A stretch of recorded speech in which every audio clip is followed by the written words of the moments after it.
একটা নীরব সত্যের গল্প বলবো আজ, যাকে আমরা আজও আড়াল করি, কিন্তু সেই সত্যই হলো এই পুরো পৃথিবীর সবচেয়ে পবিত্র পরিচয়।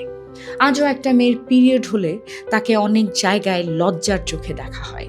কোথাও বলা হয় রান্নাঘরে যেও না, কোথাও ধর্মীয় স্থানে যেতে মানা, আবার কোথাও কোথাও পিরিয়ডকে এখনো অপবিত্র ভাবা হয়।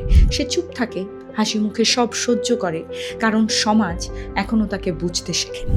কিন্তু কখনো কি আমরা ভেবে দেখেছি সে প্রতি মাসে কতটা যুদ্ধ করে চলছে? অথচ পৃথিবীর কিছু জায়গায় এই সময়টাকে দেখা হয় সম্মানের চোখে। কোথাও প্রথম পিরিয়ড মানে উৎসব, কোথাও ফ্যামিলি সেলিব্রেশন, আবার কোথাও পিরিয়ড মানে ওমেনহুডের নতুন অধ্যায়। সেখানে লজ্জা নয়, গর্ব করা হয় পিরিয়ড নিয়ে। যে বিষয়টাকে আমরা আজও আড়াল করি, অস্বস্তিতে কথা বলি যে বিষয়টা নিয়ে, সেটাই তো একজন নারীর সবচেয়ে বড় শক্তি। এই পিরিয়ডের সাইকেল না থাকলে কেউ কোনোদিন মা হতে পারতো না।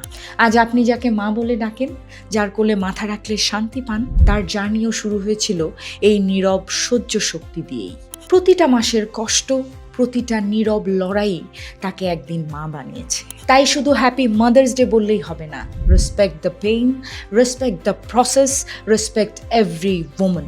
যে সত্যকে আমরা আড়াল করি, সে সত্যই পুরো পৃথিবীকে মা ডাক শোনায়।